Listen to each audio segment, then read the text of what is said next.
Alhamdulillah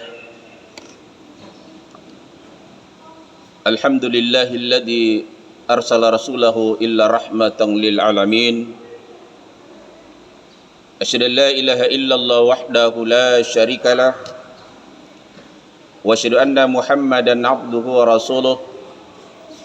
Allahumma fashalli wa sallim ala sayyidina Muhammad wa ala alihi wa sahbihi ajma'in, amma ba'd. Wa ya ayyuhal hadirun rahimakumullah, usikun wa nafsi bittaqwallah wa ta'ati la'allakum turhamun. Wa qala Allah subhanahu wa ta'ala fil Qur'anil Karim, a'udzu billahi minas syaitonir rajim. Bismillahirrahmanirrahim. Laqad kana lakum fi rasulillahi uswatun hasanah liman kana yarjullaha wal yawmil akhir wa zakarallaha katsiran. Shadaqallahul adzim. Jamaah Jumat yang sama-sama dimuliakan, dirahmati dan diberkati oleh Allah Subhanahu wa ta'ala, marilah senantiasa menghambakan diri kita ke hadirat Allah Subhanahu wa ta'ala dengan memuji Allah Subhanahu wa ta'ala. Sebagai orang yang beriman dan mengaku dirinya beriman, mengaku dirinya Islam, wajib hukumnya mengucapkan sehari semalam 17 kali kita mengucapkan alhamdulillahi rabbil alamin. Itulah wujud sebagai hamba kepada Allah Subhanahu wa ta'ala. Inilah ucapan yang pertama terucap ketika Nabi Adam alaihi salam ditiupkan roh ke dalam jasadnya. Setelah sampai roh di mulutnya Nabi Adam, ucapan yang pertama diucapkan Nabi Adam adalah alhamdulillahi rabbil alamin. Ayat ini terdapat di dalam surah Al-Fatihah. Sahnya salat kita diterima adalah di dalamnya kita membaca surah Al-Fatihah. Dalam 5 kali sehari semalam kita membaca surah Al-Fatihah, karena jumlah rakaat salat kita dalam sehari semalam itu 17 rakaat. Maka kita membaca, menghambakan diri kita ke hadirat Allah Subhanahu wa ta'ala sebanyak 17 kali penghambaan diri kita ke hadirat Allah Subhanahu wa ta'ala. Begitu juga sebagai wujud cinta kita kepada baginda Rasulullah sallallahu alaihi wasallam. Untuk mendapatkan syafaatnya Rasulullah sallallahu alaihi wasallam adalah dengan salawat kepada Rasulullah sallallahu alaihi wasallam. Allahumma salli ala sayyidina Muhammad wa ala ali sayyidina Muhammad. Jamaah Jumat yang sama dimuliakan oleh Allah. Kembali dari ayat yang saya bacakan tadi. Ayat ini terdapat di dalam surah Al-Ahzab ayat 21. Memberikan penjelasan kepada kita sebagai umatnya Rasulullah.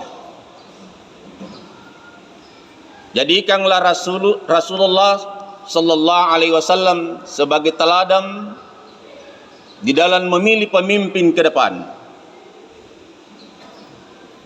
Apa keteladanan yang dimiliki Rasulullah sallallahu alaihi wasallam?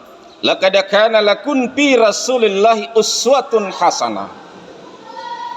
Sesungguhnya telah ada pada diri Rasulullah sallallahu alaihi wasallam suri teladan yang baik, hanya tertuju kepada Rasulullah sallallahu alaihi wasallam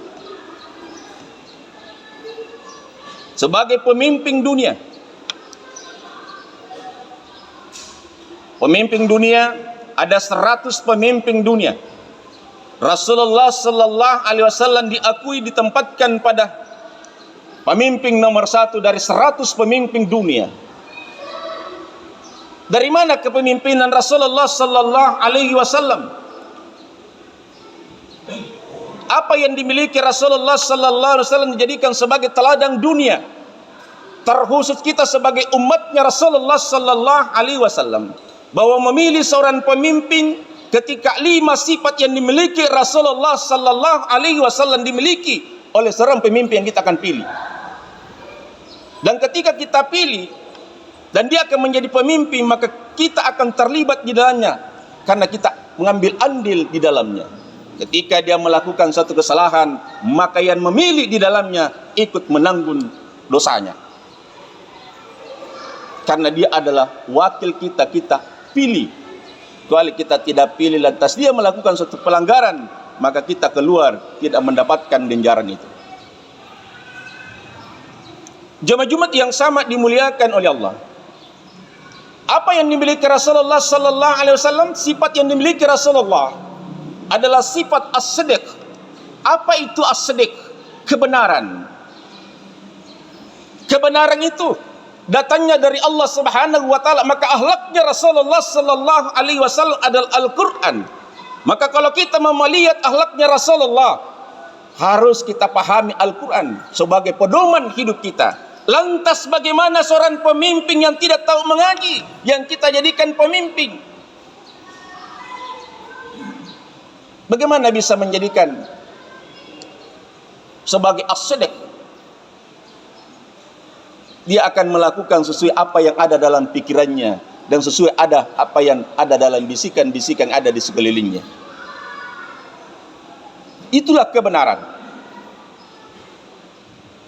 Kebenaran itu apa yang disampaikan, apa yang dijanjikan, itulah yang dilakukan. Bukan sebaliknya, apa yang dijanjikan ketika menginginkan suara kita, setelah dia mendapatkan suara kita, lain yang dikerjakan. Bukan kebutuhan masyarakat, rakyatnya yang dilakukan, tetapi adalah kepentingan yang mendukung, yang membiayai ketika dia menjadi pemimpin. Jemaah Jumat yang sama dimuliakan oleh Allah. Yang kedua yang dimiliki Rasulullah sallallahu alaihi wasallam adalah sifat al-amanah, terpercaya. Kepercayaan itu hanya datang satu kali, tidak akan datang 2 kali. Ketika kita tidak percaya, jangan pernah percaya kedua kalinya. Kenapa? Karena sifat kemunafikan orang-orang yang tidak dipercaya itu akan selalu dia ulangi. Jemaah Jumat yang sama dimuliakan oleh Allah. Jadi amanah, kepercayaan, ketika dititipkan kepercayaan, baik kepada diri kita, baik kepada orang lain, bahwa itu kita betul-betul melihat sepak terjangnya, melihat kompetensinya, melihat kejurannya, melihat keimanannya, melihat keadilannya. Itulah bisa kita percaya bahwa dia adalah al-amanah. Bagaimana bisa al-amanah? Dilihat dari ukuran salatnya. Kalau salatnya saja tidak becus, apa kata Allah di dalam Al-Quran? Innas salata tanha anil fahsya'i wal munkar. Sesungguhnya salat itu dapat mencegah daripada perbuatan keji dan kemungkaran. Lantas kalau ada pemimpin yang tidak salat, bagaimana bisa terhindar namanya keji dan kemungkaran? Maka sebaliknya yang selalu dilakukan adalah kemungkaran yang akan melekat pada dirinya. Yang ketiga sifat yang dimiliki Rasulullah sallallahu alaihi wasallam adalah sifat al-fatana, cerdas, bukan pintar. Kalau pintar walaupun tidak sekolah, tidak punya ijazah, pintar. Pintar mengelabui orang. Itulah yang namanya, tapi bukan fatana. Cerdas yang dimasukkan Rasulullah sallallahu alaihi wasallam dimiliki Rasulullah. Bagaimana kecerdasan Rasulullah menghadapi orang-orang kafir? Ketika diperhadapkan orang-orang kafir yang ingin masuk Islam, datang kepada Rasulullah, "Ya Rasulullah, saya mau masuk Islam." Kata Rasulullah, "Boleh. Tapi ya Rasulullah, ada dosa besar yang saya tidak bisa tinggal." Apakah Rasulullah langsung mengeluarkan satu larangan? Tidak. Kenapa? Karena Rasulullah menghadapi orang itu dengan potonannya, dengan kecerdasannya. "Ya Rasulullah, saya senang zina." Rasulullah tidak langsung mengeluarkan satu ayat, "La taqrabus zina." Janganlah kamu dekati zina. Rasulullah tidak mengeluarkan satu ayat. Saya juga suka judi ya Rasulullah. Rasulullah tidak langsung mengatakan haram, tidak langsung mengeluarkan ayat innamal hamru wal maizir. Sesungguhnya minum khamar itu adalah larangan dosa. Jadi suka zina, suka minum, suka judi, Rasulullah tidak mengatakan haram. Suka mencuri, suka merampok, Rasulullah tidak melarang. Kenapa Rasulullah menghadapi orang kafir ini dengan ilmu kecerdasannya? Orang-orang yang mau masuk Islam mengatakan mudahnya masuk Islam. Islam bisa zina, bisa judi, bisa minum khamar, bisa mencuri. Maka dia mengucapkan dua kalimat syahadat. Asyhadu an la ilaha illallah wa asyhadu anna Muhammadar Rasulullah. Baru Rasulullah mengeluarkan satu syarat. Bahwa syarat kamu sudah mengucapkan dua kalimat syahadat, maka aturan yang kamu harus ikuti adalah aturan Islam. Apa itu ya Rasulullah? Syarat masuk Islam cuma satu. Apa itu ya Rasulullah? Jangan pernah kamu dusta. Orang yang masuk Islam ini mengatakan mudahnya cuma satu syaratnya, jangan pernah kamu dusta. Setelah dia menyetujui syarat itu, dia berjalan ketemu tukang sinanya, diajak berzina. Timbul dalam hatinya, iya kalau saya ditanya Rasul, kamu berzina. Kalau saya ditanya, tidak padahal saya melakukan, berarti saya dusta. Jalan ketemu tukang minumnya, diajak minum. Begitu dalam bisikan. Mau mencuri, begitu juga dalam bisikannya. Kalau ditanya Rasul, kamu berjudi, kamu mencuri. Kalau saya mengatakan tidak padahal saya melakukan pencurian dan saya minum, berarti saya dusta. Kembali kepada Rasulullah, ya Rasulullah, ternyata 4 dosa besar yang sering saya lakukan adalah kuncinya, jangan pernah kamu dusta. Inilah kecerdasan Rasulullah sallallahu alaihi wasallam. Syarat yang keempat yang dimiliki Rasulullah dan wajib dimiliki seorang pemimpin yang kita akan pilih ke depan adalah sifat at-tabligh, menyampaikan kebenaran, menyampaikan dakwah yang berdasar pada konsep Al-Quran dan hadis Rasulullah sallallahu alaihi wasallam. Dijelaskan di dalam Al-Quran surah Al-Imran 104. Wal takun minkum ummatun yad'una ila khair wa ya'muruna bil ma'ruf wa yanhauna 'anil munkar wa ulaika humul muflihun. Hendaklah ada di antara segolongan umat menyuruh kepada kebajikan dan mencegah kepada kemungkaran, sesungguhnya itulah orang yang beruntung. Syarat untuk bisa menjadi orang yang beruntung adalah senantiasa menasihati, mengajak ke jalan kebenaran. Ketika ada saudara-saudara kita salah memilih, kita ajak, lihatlah sepat terjangnya, adakah dari syarat yang dimiliki Rasulullah dimiliki yang kita akan pimpin, yang akan kita pilih ke depan. Yang kelima yang dimiliki Rasulullah sallallahu alaihi wasallam, syarat yang dimiliki seorang pemimpin adalah sifat dermawan. Yang mana kita dermawan? Dermawan bukan karena kita kaya baru kita mau bersedekah, berimpak. Dermawan adalah senantiasa menolong sesamanya tanpa mengharapkan imbalan. Jangan sampai kita nanti ada yang memberikan sesuatu untuk mendapatkan suara kita. Itu bukan dermawan,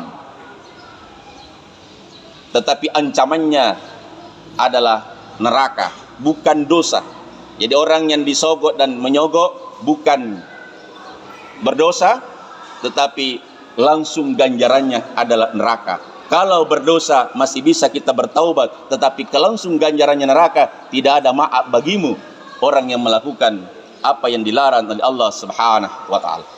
Jamaah Jumat yang sama dimuliakan oleh Allah. Jadi 4 sifat yang dimiliki Rasulullah sallallahu alaihi wasallam.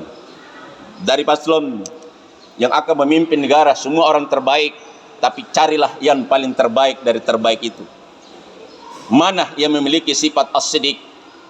Mana yang memiliki sifat al-amanah, terpercaya? Mana yang memiliki sifat amanah, terpercaya, potonah, cerdas, tabligh, dapat menyampaikan dakwah, bisa mengimani kita. Dan yang kelima adalah dermawan. Dermawan adalah orang yang selalu menyebarkan tebaran senyuman, bukan kebencian, bukan perpecahan. Itu dari segi spiritual. Jamaah Jumat yang sama dimuliakan oleh Allah, yang tentunya kembalinya kepada kita, bahwa nasib bangsa ke depan adalah ditentukan oleh suara kita sebagai umat Islam, dan yang tentunya kita kembali siapakah yang pilihan kita kembalinya kepada kita. Dari 1, 2, dan 3 yang tentunya kita sudah ada pilihan. Kalau kita bingung di dalam hati kita, maka kita salat istikharah, mana yang terbaik ya Allah perlihatkan, berikan gambaran kepada saya. Maka insya Allah Allah akan memberikan petunjuk bahwa inilah yang terbaik untuk memimpin negara ke depan 5 tahun ke depan. Barakallahu li wa lakum yadin wa nafa'ni wa yakum fihi min al-ayati wa sikril hakim wa taqabbal minni minkum tilawatahu innahu huwa samii'un alim.